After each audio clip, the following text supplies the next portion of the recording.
Morning guys, it's Alex. How you doing? Coming back to you today with some more answers to questions, either ones I regularly get in my job, being an estate agent on a daily basis, or things that you guys emailed in basically asking me. So today's topic, I guess, is going around the estate agent's role. Some questions that have come up about that. It's amazing how a lot of the questions we get are the same things over and over again. So hopefully these help.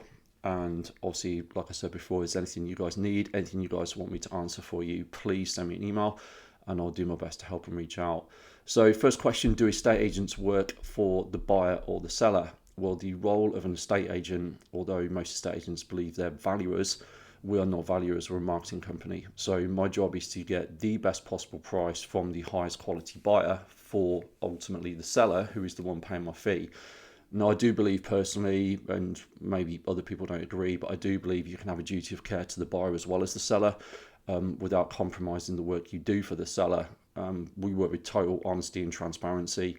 There's things you can help the buyers with, and buyers deserve the help. And being brutally honest, from a business point of view, buyers are our future sellers. So if we wreck relationships in the house buying and selling process with the buyers, ultimately it's going to affect the business down the line, which is obviously something that we don't want to do. So everything's about reputation and trust. So I do say to every client we deal with, you may not like what we say, but you will get the truth and honesty from us. But obviously I'm working, so I've got a cold today, guys. As soon as I stop working, basically I get ill. Basically, from my point of view, we are working ultimately for the seller.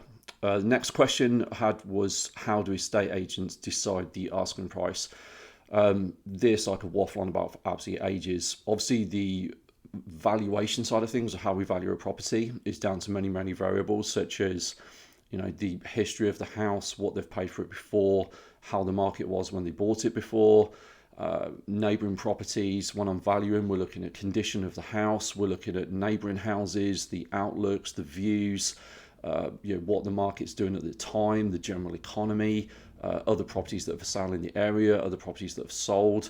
Obviously, you've got to remember that I always say to people, look, the exception doesn't make the rule, but when you're doing your research, you'll always find odd anomalies. Maybe it was someone was going through a separation and the house just happened to sell very cheaply. It may have been that the agent just happened to get two people wanting the house at that time for different reasons.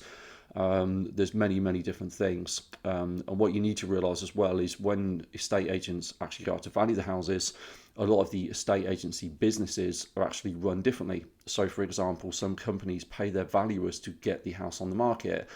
Now, a lot of these business owners will argue that that person doing the valuation will do what's best for the business. But the honest truth is, if that guy has a wife and children at home and a mortgage to pay, and he's getting £100 or £150 or £200 to put that house on the market, the honest truth is, a lot of time, let's be fair, he's going to agree with what the vendor says, put that house on the market to get his upfront commission, move on to the next one. And obviously the people dealing with the day-to-day sales and the viewing arrangements in the office while he's driving around his car all day doing valuations will then deal with the brunt of that vendor when there's no interest and the house isn't selling. So ultimately, there's so many variables that can affect the price of the property. These days, it's so much easier to do your research. But like I've said to you before, I'll be finding an estate agent you can trust. He doesn't need to work in that area. It's very easy these days to do research. And I'll be asking, if there's things that have been on the market a long time, just ask the estate agent honestly. You'll quickly get to know people that you feel you can trust and they're telling you things straight without compromise, obviously, the service they're providing to their vendor. They can still be honest with you as a buyer. We've got one on the market at the moment, for example, where it's been on Rightmove now for 14 months. Basically, the house was sold for a long time. There was issues on leases, and then the buyer lost their buyer, and the vendor wanted to sell it to this buyer. He wanted to wait against our recommendations. The problem is when people lose their buyers and have a house to sell again, the house could sell tomorrow. It could take 6 months. It could never sell. The people buying could also change their minds, lose their jobs, get fed up. You never know what's happening. So we always advise clients to put the house back on the market and on a first come, first served basis. But obviously, ultimately, we have to take the vendor's instructions. So if he says, I want to wait for these people, we have to wait. The problem is then it's left that digital footprint on Rightmove, and then ultimately the buyers did decide they didn't want it. It's now just gone back live, but it says the property's been there for 14 months, 13 months, whatever it is. Obviously, in the good old UK, we love a cup of tea and a moan. So the problem then is we do what everyone does and we start looking at it and going, ew, what's wrong with it? There's something wrong with it. It's not selling. And there isn't. It's a great house. It's just circumstances. So make sure you're finding a estate agent you trust. Make sure you're speaking to people, having conversations. Rightmove is not the be all and end all. You need to find agents in the area that are experienced, know what they're doing, and you feel you can trust and build a good rapport with as a buyer. And that's really, really important.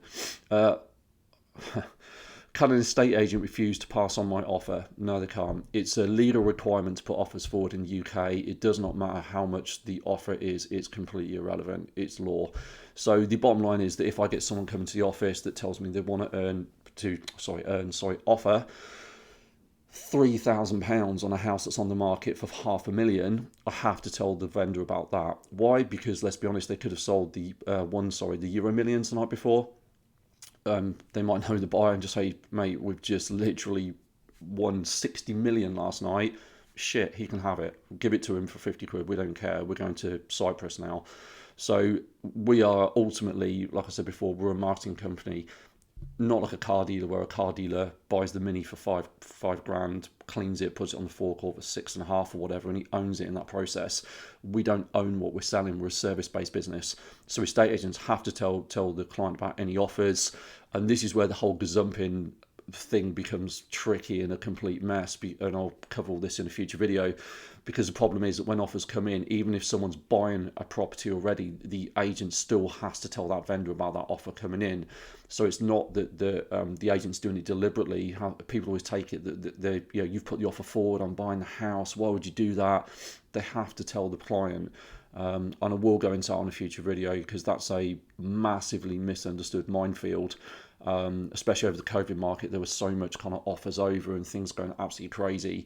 And a lot of people, it's like everything in life, guys, we don't know what we don't know. And unfortunately, people start forming opinions of what's happened to them and things like that, and speaking to friends without actually being clued up on what the process is. And I think a lot of time the estate agents are to blame for that. They don't take the time to actually explain things properly either. They just act like salespeople, fob you off, get you off the phone, and you're another statistic instead of actually taking time to explain things. So it's really important. Normally, like client conversations, I have things like that, like 15-20 minute calls, trying to explain the process and explain what I'm going to do next, and kind of signpost when I'm going to come back to them and things like that. Next question, do I have to use the estate agent's mortgage advisor or solicitor? No, you don't. But again, the one thing I'll say about that is bear in mind, based on the relationship you form with that estate agent, I'll be asking obviously how long he's been doing his job, how long he's worked there, friendly questions. If he's got people he can recommend, bear in mind this guy will be dealing with, or girl, sorry, will be dealing with people and buyers and sellers and solicitors on a daily basis. He will have up to the date thing of who's good, who's not, who's slow, who's difficult. And remember ultimately that most solicitors are not paid on a result, they're paid on work. Which is a problem in my opinion, because there's no incentive to get that sale through for you. It's probably part of the reason why transactions are taking so long in the UK still at the moment. The system's broken. It will never change. Over 330 million property. 330 million. I need my coffee. Over 330,000 transactions last year fell through in the UK. You've got to remember each one of those had a solicitor's bill. The buyer or seller didn't get the result they wanted. The vendor would have probably paid for an upfront marketing pack, an EPC, all these things that have 20% VAT on them. So the government earn millions even from the aborted transactions, not even the ones that go through. Okay, and so that's not counting that. So the system will never change. People were talking about putting the Scottish system in place in 1999, mid-90s when I started, back in the dark ages. And it just is what it is. So you don't have to use the mortgage advisor or solicitor, but bear in mind, if they've got an independent broker, I would personally speak to them. Getting these things done, like I said in the last video, getting your AIP sorted will help the agent put your offer forward in the best light. If you choose to start, you've got a house, let's say, that's got multiple people going after it, and you're the one that's going to start being stubborn and saying, I'll sort my own broker out, it's none of your business, I've got my own solicitor, blah, blah, blah, blah, blah. You're not really helping the agent. So get a good rapport with your agent, help him to help you, provide them with an AOP, and like I said, it's probably worth speaking to their mortgage advisor if they're independent. Solicitors, they will be able to advise you on kind of who's good without obviously bad mouthing people. but who's helping, who's working, and just ask them if they've got a service agreement. If they have a service agreement with that company, you know that they're earning commission from them. But I'll be honest, guys, the commission you earn from solicitors is nominal. It doesn't make that much of a difference to the business on a yearly basis. It's like a few percent of our income, literally, when we finish the year in terms of referrals. So ask them who's good, ask them who's not, ask them who to recommend, who's speedy, whatever. And the same thing, I'll go and meet the solicitor. Try and use someone local if you can. Go and meet them, see who you're going to be working with. And obviously we all want different things. I find with the older clients, they want a solicitor they can walk in and speak to. Younger people are happy to do everything in general on email.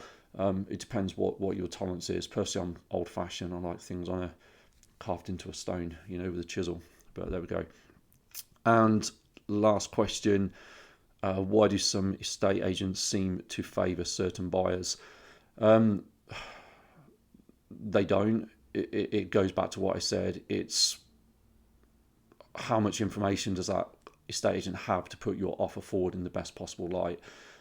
We have people offer on houses where I'm asking them for information and I get, I'll send you it through tomorrow. Tomorrow comes, I'm still chasing. It really worries me, guys. This is the biggest financial commitment of your life, the most money you spend. And if I'm having to chase you at this stage to get basic information off you, I would rather you were ringing me at 10 o'clock at night and chasing me, instead of me having to chase you. It's a huge financial commitment. It's really important.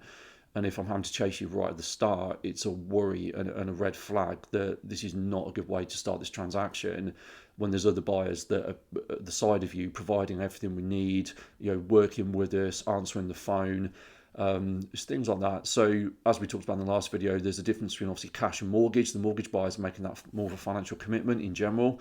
But the honest truth is, as a business, we always want to back the right horse or we don't get paid. I don't have a crystal ball. Last month we had an absolutely horrific month with cancelled sales.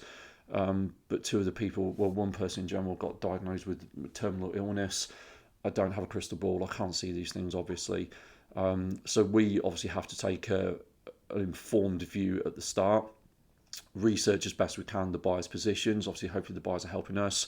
Put it forward to the vendor in the best light. But ultimately, although the estate agent gets blamed, it is actually the seller that makes the decision of what buyer they go with. It's their house. We don't own, like I said, the property. So work with the estate agent, help them to help you.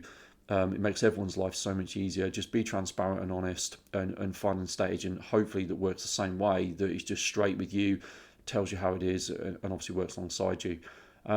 Hope that covers that. Next video, I think we'll have a look at the gazumping process, which I can't wait for that.